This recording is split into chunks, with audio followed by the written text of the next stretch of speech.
We sponsored Epic Racing last year with this Ultra 4 car. This year, we said we'd do it again. Jeremy gave me a call and asked me if I wanted to co-drive with him. It didn't take me about 10 seconds to come up with a big yes. Here we are, it's race week, and here we are in the desert.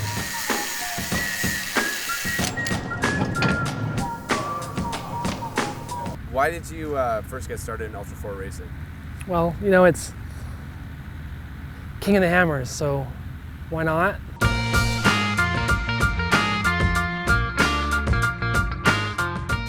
Our regional sales manager here for California actually came calling on Jeremy and the race team one night. It was after hours, I understand, went knocking on their shop door. And I'm like, dude, I'm gonna build one of these cars. And he's like, yeah, sure, you're gonna build one of these cars. I'm like, no, seriously, I'm gonna build one of these cars, and you guys are gonna put your exhaust on it. Before long, I was getting asked if I wanted to sponsor a race car. So he went and raced last year, and then it was so cool to get a call from Jeremy this year asking if I wanted to come co-drive King of the Hammers. Facebook, maybe Instagram, something. I mean, he comments on the couple pictures of the car here and there, and I think there was one, and he said, hey, it looks like fun, or something like that, and I was like, well, come on, it's King of the Hammers. For me personally, I'm competitive. I want to take a car, buy a car, the ones in front of me. No different than when we're on the asphalt. This is just what fires me. If I'm not behind my desk or developing new products with my design team, then why not strap me in a race car and let's see what we can do. All right, let's do this. This is one day, something like 13 hours, and just some obscene, gnarly stuff. It hurts, it's brutal. So yeah, he flew out a couple times. We did some practice runs and some tuning runs, and it was game on.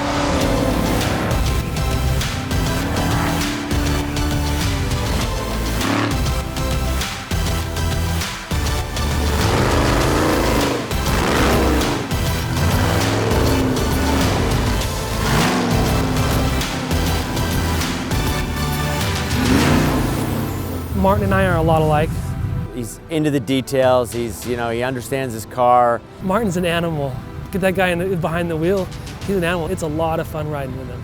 He really is hands-on, so he's not just a racer, but he's the mechanic, he's the engineer, he's a little bit of everything. First time in the car, it wasn't even completely set up right. The tuning hadn't been done. We had the tuning session the next day. We got out in the desert and he was just mashing it. And you know what, we just hit it off. We really enjoyed hanging out in the car for hours and hours with each other, and it was perfect.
starting line here is a 2x2x2, so there's 110, 120 cars all doubled up coming to this finish line. Coming through the tent, foot's tapping, excited, but not to the point of being nervous at all. I knew Jeremy would be consistent and do his job, so I was just going out for some fun, I guess, really. I'm at the start line, I'm thinking, One, don't roll it coming around this corner in those ruts. Been there, done that.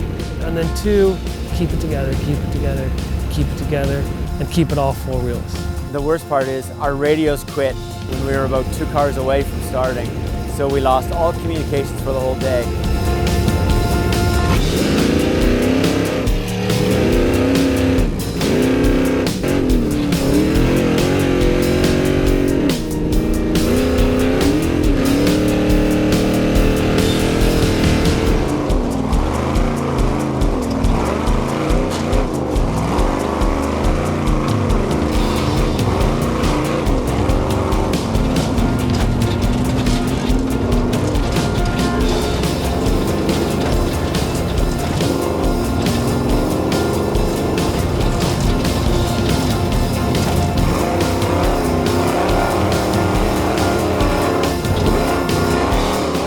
We didn't get past mile 2, I don't think. I bet you it was just after mile 1.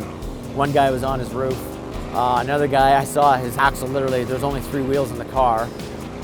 And within probably about mile 5, there was likely 15, 20 cars. And I think that gives a good testament to what this terrain really does to your car and what the race really does. We were out in silt in this dust. Couldn't see a thing. We just started rolling past cars left, right, and center. All the other cars just seemed to be following each other's dust. We got passed by 1 or 2, we passed 3 or 4.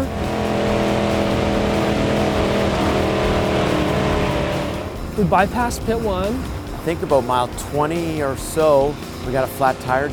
That Falcon tire with no air in it still stayed up for likely almost 10 miles of hard going. It started smoking, decided it wasn't gonna happen. We pulled off, changed the tire, lost a few minutes, but Martin and I had already worked through changing tires. We got it done. We got word back to our main pit and we loaded back up and off we went.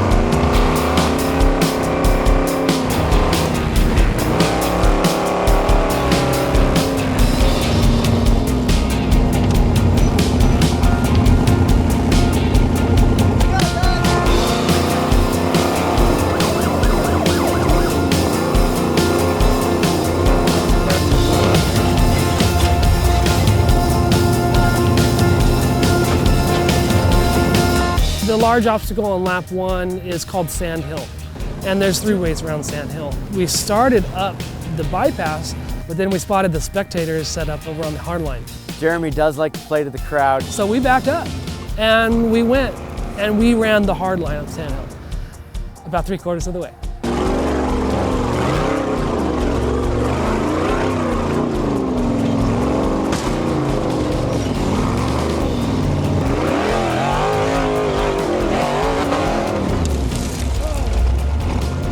We started moving everything we could, rocks this, rocks that, and one of the guys up in the rock said, "Hey, shove the tire under there." The destroyed spare tire under one side. We moved rocks on the other side. The Falcon tire just bit into the old Falcon tire, and I just kept feeding it in, and I had Jeremy just rolling enough speed that it built heat up between the rubber. All of a sudden the car come up, I jumped out of the way, and we rolled right off that rock. Right there. So we lost some time there. But I think the crowd enjoyed it because the first 3/4 of the way was a lot of fun. We had a short run just to get to main pit. We got in here thinking everything was cool, but when we came into the main pit, the guys got into the car, tranny was leaking fluid, the diff was leaking fluid. We decided we could leave the tranny, but the diff basically had to pull both rear tires, pull both axles, and pull the third member out. Quick cleanup, silicone it back together, and put it all back together. I think we spent an hour and a half. That hurt us big time. So we got that squared away and off we went.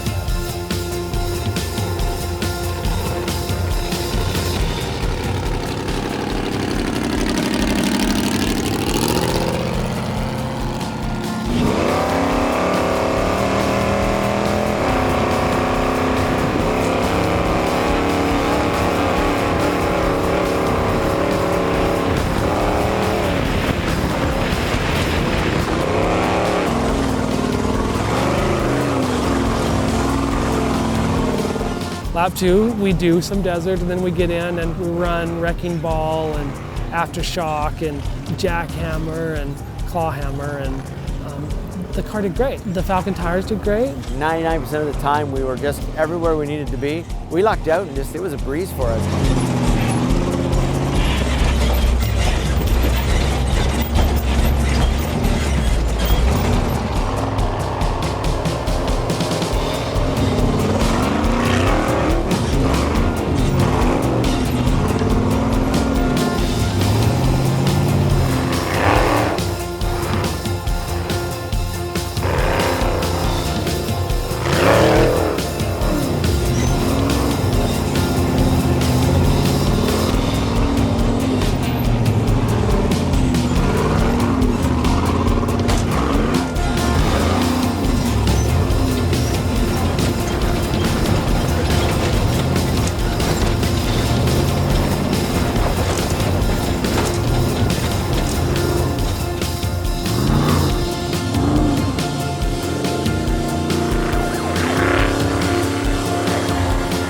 Two-thirds of the way through lap 2, there's a bit 2B, and we whipped in there. We fueled the drivers, fueled the car, pulled a 180 into the pits and back into the desert.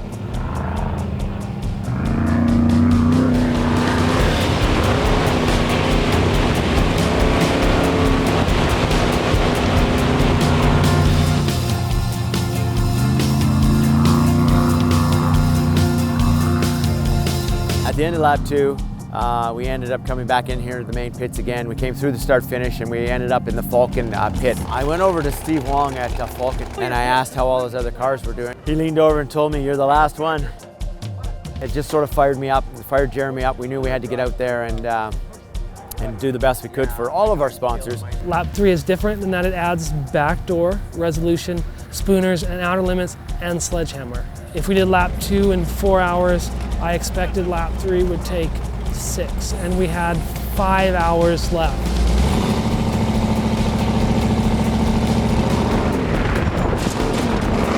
We put the car up in the back door and just figured, rather than putting the car over backwards, because we really wanted to finish this race.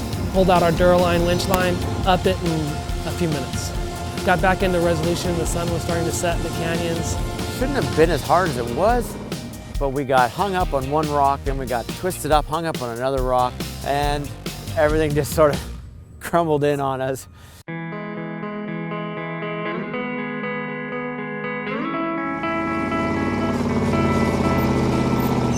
We got to the top of that particular climb. Way to go, man, keep going. There's virtually no fluid left in the car. The tranny's just not what it should be. And an hour and a half to climb backdoor and resolution. It just knocked the wind out of our sails.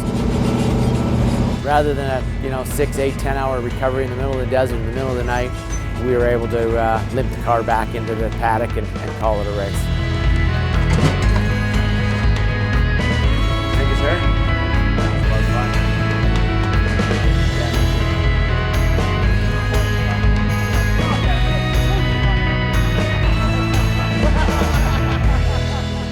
I'm good, I really am. Finishing where we finished makes me happy. What we did was a huge accomplishment. What the team did was a huge accomplishment. What our sponsors helped us do, it was a huge success.